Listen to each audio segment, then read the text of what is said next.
इयत्ता 12वी विषय भूगोल प्रकरण क्रमांक 1 लोकसंख्या भाग 1 या प्रकरणाचा स्वाध्याय। तर यामध्ये प्रश्न पहिला, अचूक सहसंबंध ओळखा। ए म्हणजे विधान, आर कारण। तर ए सुपीक मैदानी प्रदेशात दाट लोकवस्ती आढळते।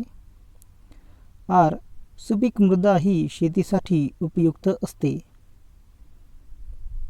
तर याचे पर्याय आहेत, केवळ ए बरोबर आहे, आ केवळ आर बरोबर आहे, ई ए आणि आर हे दोन्ही बरोबर आहेत आणि आर हे ए चे अचूक स्पष्टीकरण आहे। ई ए आणि आर हे दोन्ही बरोबर आहेत, परंतु आर हे ए चे अचूक स्पष्टीकरण नाही। तर याचं उत्तर असेल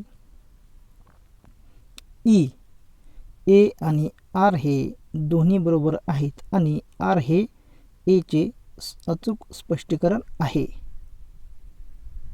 2 ए प्रदेशातील लोकसंख्येत बदल होत नाही।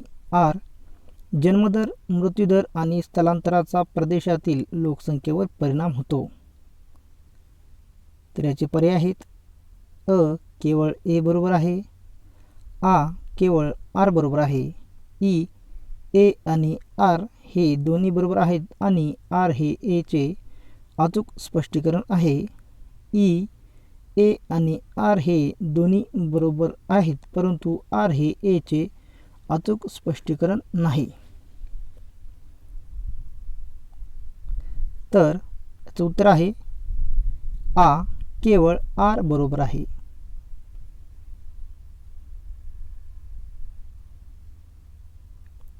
तीन ए दुसऱ्या टप्प्यात मृत्यूदरात घट होते पण जन्मदर स्थिर असतो।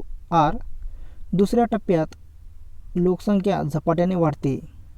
तर याचे पर्याय आहेत, अ केवळ ए बरोबर आहे, आ केवळ आर बरोबर आहे, ई ए आणि आर हे दोन्ही बरोबर आहेत आणि आर हे ए चे अचूक स्पष्टीकरण आहे। ई ए आणि आर हे दोन्ही बरोबर आहेत, परंतु आर हे ए चे अचूक स्पष्टीकरण नाही। तर याचं उत्तर आहे ई ए आणि आर हे दोन्ही बरोबर आहेत आणि आर हे ए चे अचूक स्पष्टीकरण आहे। प्रश्न क्रमांक दुसरा, टिपा लिहा। तर यामध्ये आहे 1 भूरचनेचा लोकसंख्येच्या वितरणावर प्रभाव। तर याचं उत्तर, लोकसंख्या वितरणावर भूरचनेचा प्रभाव सर्वात जास्त पडतो। भूरचनेचे पर्वत, पठारे, मैदाने असे 3 प्रकार पडतात। पर्वतीय डोंगराळ प्रदेशात जास्त उंची, थंड हवामान, तीव्र उतार, घनदाट जंगले, नापीक मृदा, दुर्गम प्रदेश यामुळे मानवी आर्थिक क्रियास मर्यादा येतात, म्हणून तेथे लोकसंख्या कमी आहे। उदाहरणार्थ हिमालय, आल्प्स, रॉकी इत्यादी। मात्र थंड हवामानाचे प्रदेश म्हणून विकसित प्रदेशात लोकसंख्या जास्त असते। पठारी प्रदेश तसा मध्यम लोकवस्तीचा,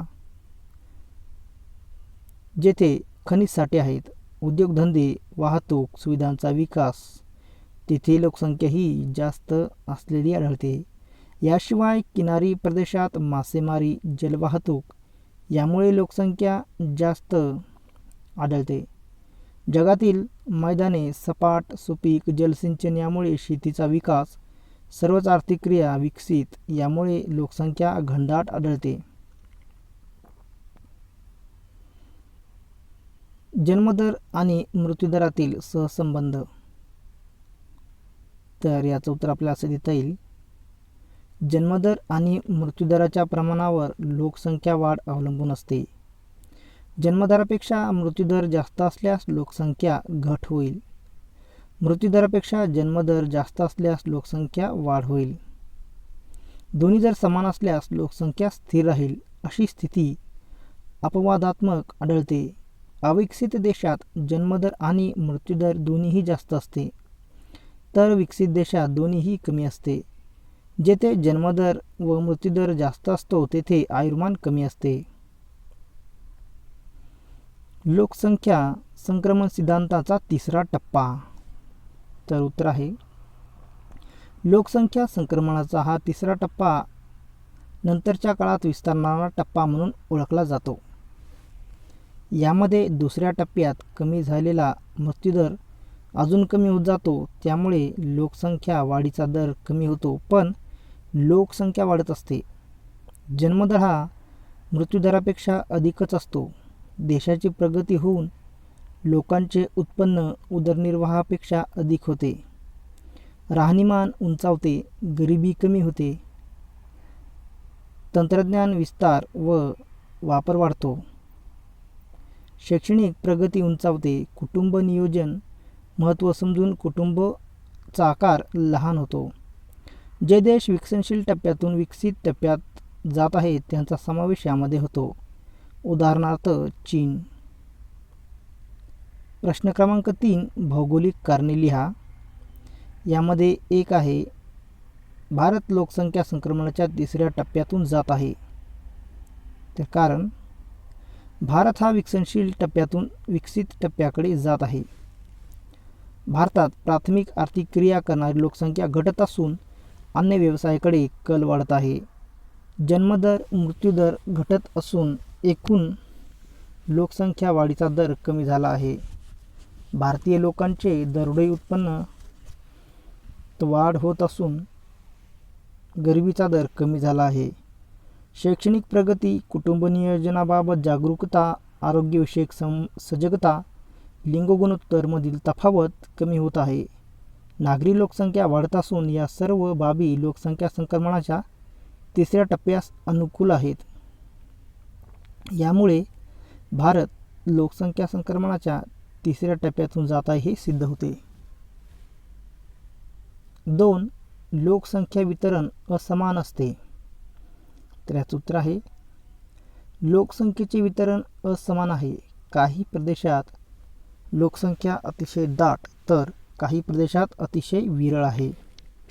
या लोकसंख्या असमान वितरणास प्राकृतिक, आर्थिक, राजकीय व सामाजिक घटक कारणीभूत आहेत. याशिवाय जन्मदर आणि मृत्यूदर यामध्ये प्रत्येक देशात तफावत आहे.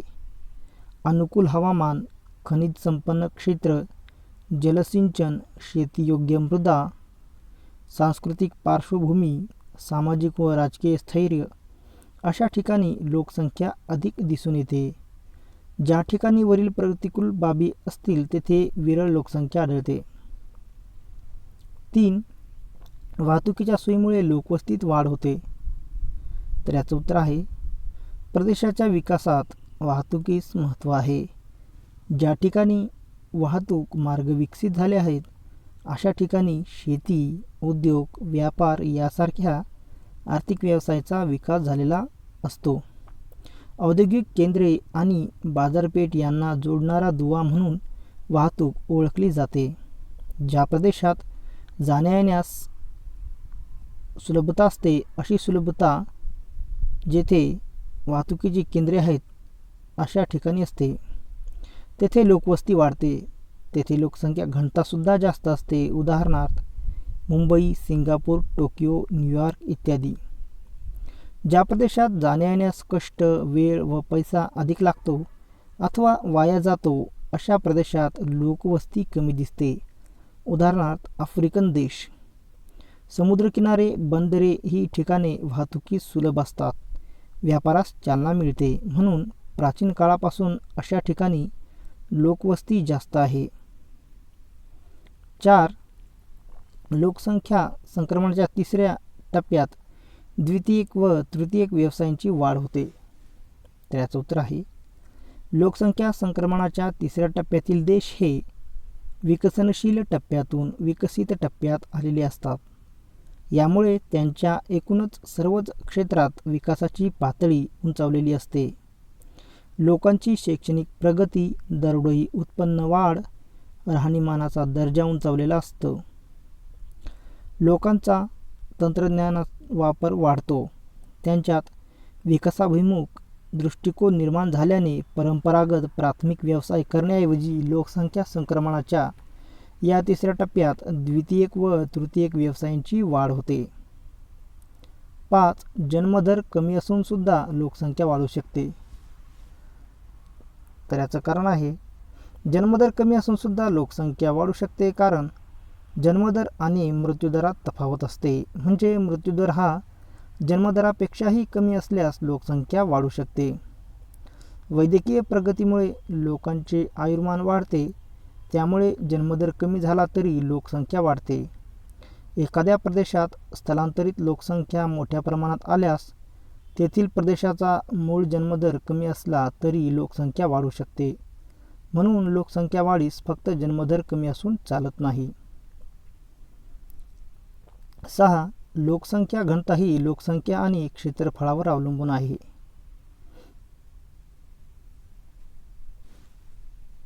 तर याचं उत्तर आहे, जागतिक भूमी आणि लोकसंख्येचे वितरण फक्त लोकसंख्येवरून स्पष्ट होते नाही, तर एका विशिष्ट क्षेत्रफळात किती लोक राहतात याद्वारे देखील लोकसंख्येचे वितरण समजून घेता येते.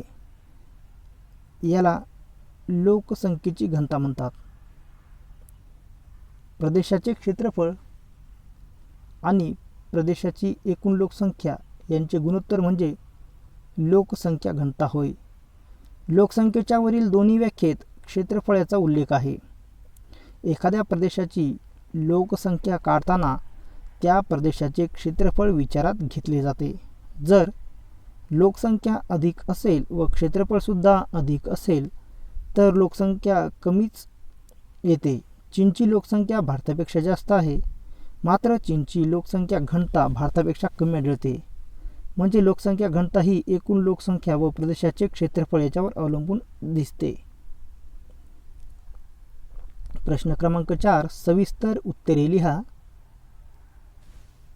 तर यामध्ये एक आहे, लोकसंख्येच्या वितरणावर परिणाम करणारे प्राकृतिक घटक कोणते? तर याचं उत्तर आपल्याला असे देता येईल, लोकसंख्येचे वितरण असमान आहे. काही प्रदेशात लोकसंख्या अतिशय दाट तर काही प्रदेशात अतिशय विरळ आहे. या विषम वितरणावर अनेक घटक परिणाम करतात, पण त्यामध्ये प्राकृतिक नैसर्गिक भौगोलिक घटकांचा प्रभाव जास्त दिसतो.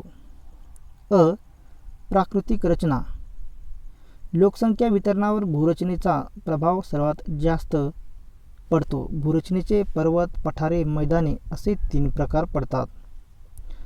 पर्वतीय, डोंगराळ प्रदेशात जास्त उंची, थंड हवामान, तीव्र उतार, घनदाट जंगले, नापीक मृदा, दुर्गम प्रदेश यामुळे मानवी आर्थिक क्रियास मर्यादा येतात, म्हणून तेथे लोकसंख्या कमी आहे. उदाहरणार्थ हिमालय, आल्प्स, रॉकी पर्वत इत्यादी. मात्र थंड हवामानाचे प्रदेश म्हणून विकसित प्रदेशात लोकसंख्या जास्त असते. पठारी प्रदेश तसा मध्यम लोकवस्तीचा, जेथे खनिज साठे आहेत, उद्योगधंदे, वाहतूक सुविधांचा विकास, तेथे लोकसंख्या ही जास्त असलेली आढळते. याशिवाय किनारी प्रदेशात मासेमारी, जलवाहतूक यामुळे लोकसंख्या जास्त असते. जगातील मैदाने सपाट, सुपीक, जलसिंचन यामुळे शेतीचा विकास, सर्वच आर्थिक क्रिया विकसित यामुळे लोकसंख्या घनदाट आढळते.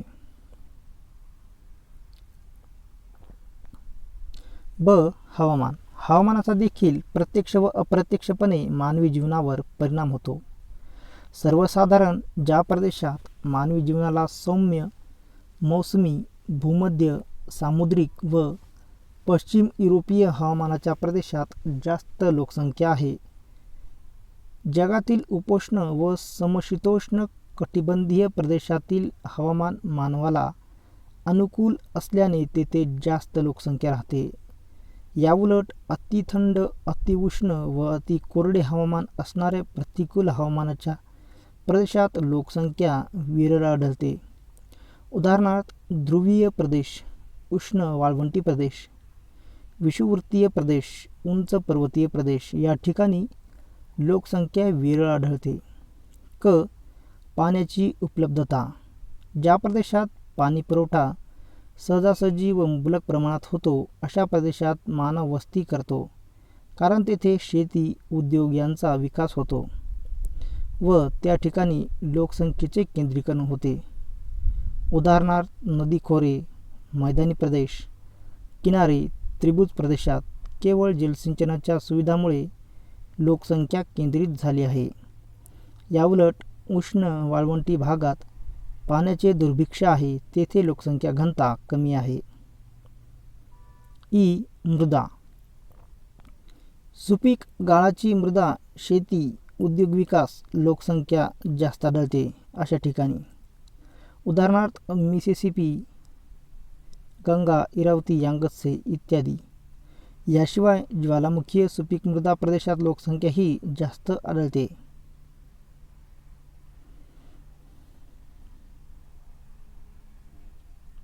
2. लोकसंख्या संक्रमणाच्या पहिल्या आणि 5व्या टप्प्यात लोकसंख्या वाढ जवळजवळ होत नाही. या दोन्ही टप्प्यातील फरक सांगा. तर याचं उत्तर आपल्याला असे देता येईल, लोकसंख्या संक्रमणाचा पहिला टप्पा आणि लोकसंख्या संक्रमणाचा 5वा टप्पा. तर लोकसंख्या संक्रमणाच्या पहिल्या टप्प्यामध्ये जन्मदर व मृत्यूदर दोन्ही अधिक असल्याने लोकसंख्या वाढ ही स्थिर असते.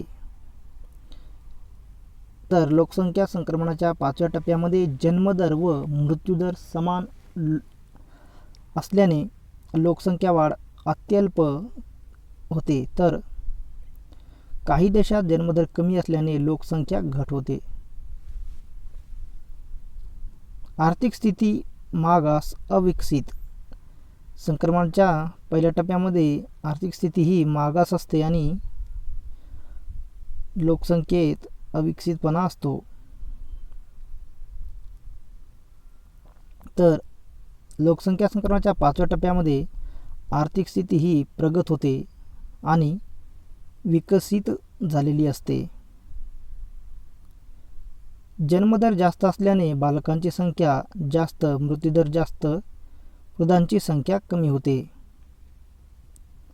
तर जन्मदर कमी असल्याने बालकांची संख्या कमी, मृत्यूदर कमी व वृद्धांची संख्या जास्त होते लोकसंख्या संक्रमणाच्या 5व्या टप्प्यामध्ये.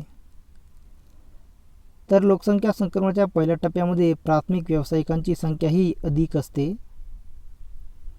तर 5व्या टप्प्यामध्ये प्राथमिकेतर व्यावसायिकांची संख्या अधिक असते. लोकसंख्या संक्रमणाच्या पहिल्या टप्प्यामध्ये आरोग्य सुविधांची कमतरता, शैक्षणिक पातळी आधुनिकतेचे पासून दूरच असते. तर 5व्या टप्प्यामध्ये उच्च आरोग्य सुविधा उपलब्ध होतात, शैक्षणिक दर्जा चांगला होतो, आधुनिक जीवनशैली बाबत लोकसंख्या ही अधिक आग्रही असते. सद्यस्थितीत कोणताही देश लोकसंख्या संक्रमणाच्या पहिल्या टप्प्यामध्ये नाही आहे. तर लोकसंख्या संक्रमणाच्या 5व्या टप्प्यामध्ये आहे स्वीडन, फिनलंड हे देश यामध्ये आहेत. प्रश्न क्रमांक 3. 4थ्या व 5व्या टप्प्यातील देशांच्या समस्या कोणत्या असू शकतील? तर याचं उत्तर आहे प्राथमिक व्यावसायिकांचे प्रमाण अत्यल्प. या टप्प्यातील लोक मोठ्या प्रमाणात प्राथमिकेतर व्यवसायाकडे वळल्याने प्राथमिक व्यवसायातून मिळणारे उत्पन्न घटते. 2. मनुष्यबळाचे प्रमाण कमी. जन्मदर व मृत्यूदर प्रचंड कमी झाल्याने बालकांची व वृद्धांची संख्या जास्त होते, त्यामुळे कार्यशील लोकसंख्याचे प्रमाण कमी होते. पर्यायाने मनुष्यबळाची कमतरता भासते. 3. अवलंबित लोकसंख्येचे प्रमाण जास्त. लोकांचे आयुर्मान वाढल्याने वृद्धांची वाढती संख्या ही अवलंबित परावलंबी असल्याने त्यांचा आर्थिक भार देशाच्या अर्थव्यवस्थेवर पडतो. 4. निवृत्तीवेतन आरोग्यविषयक आर्थिक भार वाढतो. 5. आर्थिक विकास दर कायम ठेवण्यात अडचणी येतात. प्रश्न क्रमांक 5. लोकसंख्या संक्रमण सिद्धांताची आकृती काढा व योग्य नावे द्या. तर आपल्याला याचे उत्तर या पद्धतीने आकृती काढून देता येईल.